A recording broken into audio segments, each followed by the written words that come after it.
నేను పని చేసుకుంటాను, నేను నా జాబ్ చేసుకుంటాను, నేను ఇక ఎక్కడికి వెళ్ళను అని చెప్పిన శ్రీవర్షిని కట్ చేస్తే తను అఘోరీతోనే ఉంటాను అంటూ చెప్పి అఘోరీతోనే వెళ్ళిపోయింది. ఇప్పుడు అఘోరీ శ్రీవర్షిని ఇద్దరు కూడా మనకి లైవ్లో అందుబాటులో ఉన్నారు. వారితో మనం మాట్లాడదాం. అఘోరీ అండ్ శ్రీవర్షిని ఎలా ఉన్నారు? హరహర్ మహాదేవ్. హర హర మహాదేవ్. శ్రీవర్షిని ఎక్కడున్నారమ్మా ఇప్పుడు?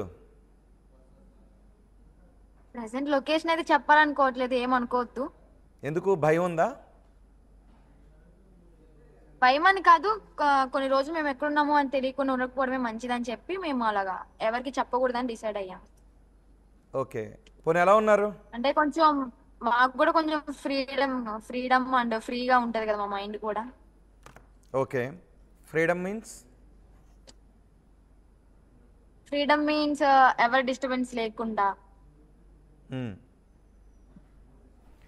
ఫ్రీ అంటారా, కొంచెం ఓకే గ్యాప్ వచ్చింది కదా, కొంచెం కలిసాము, ఓకే ఫ్రీగా మాట్లాడుకోవడానికి, అలాగా మైండ్ కొంచెం రిలాక్స్ అవుతుంది అని చెప్పి ఎవరికి చెప్పాలనుకోవట్లేదు. ఎన్ని రోజులు గ్యాప్ వచ్చింది? 7-8 days మేబీ. అంటే గుజరాత్ నుంచి వెళ్ళిపోయిన తర్వాత 7-8 days. ఏమనిపించింది 7-8 డేస్లో? ఏమనిపిస్తుంది అంటే మేము ఏడ్చాము, బాధపడ్డాము, చాలానే అనిపించింది. అది చెప్పుకోవాలి. అర్థం కాలేదు. 7-8 days ఏడ్చావా అంటే అంటే టోటల్ ఫుడ్ అయితే మానేసాం మేము ఇద్దరం. కొంచెం కొంచెమే తినడం, అంటే డేలో ఓన్లీ వన్స్ మాత్రమే తింటున్నాం. నేను కొంచెమైనా తిన్నాను, కానీ అమ్మ అసలు తినలే. పాపం డైలీ ఏడుస్తూనే ఉన్నారు. అవునా? ఫోన్ చేశారా ఈ 7-8 డేస్లో? మీరు అసలు ఫోన్ మాట్లాడుకున్నారా?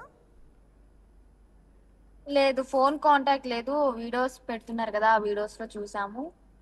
కొంతమంది ద్వారా తెలిసింది ఇలా బాధపడుతున్నారు. ఆ రోజు గుజరాత్ నుంచి వచ్చేసిన తర్వాత ఈ 7-8 డేస్ ఎక్కడున్నారు? అసలు కనపడలేదు. 7-8 days అంటే గుజరాత్ నుంచి తీసుకురావడం, డైరెక్ట్ ఉజ్జయిన్ తీసుకొచ్చాడు నన్ను. ఉజ్జయిన్ లో రూమ్ లో పెట్టి ఆర్టీవీ వాళ్ళతో మీతోనే ఒక ఇంటర్వ్యూ తీసుకున్నారు లైవ్ లో. అప్పుడు అఘోరీ మాత కూడా వచ్చారు, మాట్లాడతారా అంటే నేను మాట్లాడతా అన్నాను. అది నచ్చక విష్ణు నా మీద చేసుకున్నాడు. అంటే కాలుతో కొట్టాడు భుజం మీద. దెబ్బలు ఇంకా అలానే ఉన్నాయి. సో తర్వాత మాట్లాడుతా అన్నాను, తప్పేముంది, మాట్లాడితే క్లారిఫై వస్తుంది కదా, నువ్వెందుకు భయపడుతున్నావు అంటే నువ్వు అసలు దాంతో మాట్లాడకూడదు, నీతో మాట్లాడడానికి ఆమె ఎవరు అని చెప్పని చండాలంగా అసభ్యకరంగా మాట్లాడాడు, దూషించాడు. ఓకే, అది అయిపోయింది. తర్వాత ఈవినింగ్ గుడికని తీసుకెళ్లారు. గుడి దగ్గర దర్శనం చేసుకున్నాం మహాకాళేశ్వర్ టెంపుల్లో. విక్రాంత్ భారత్ శ్మశానానికి వెళ్ళినప్పుడు నేను ముందుకు నడుచుకుంటూ వెళ్తుంటే తన వెనకమాల నుంచి విష్ణు అరిచాడు అనమాట, ఎల్లకు ఎల్లకు ఆగు ఆగు అని. నేను జస్ట్ ఒక 4 steps ముందుకే సాగిపోయాను. ఇంకా ఆగమంటే ఆగవా, మాటలు ఎక్క లేకుండా పోయిందా అని చెప్పని వెనకమాలే వచ్చేసి కొట్టాడు మళ్ళీ అక్కడ. ఓకే.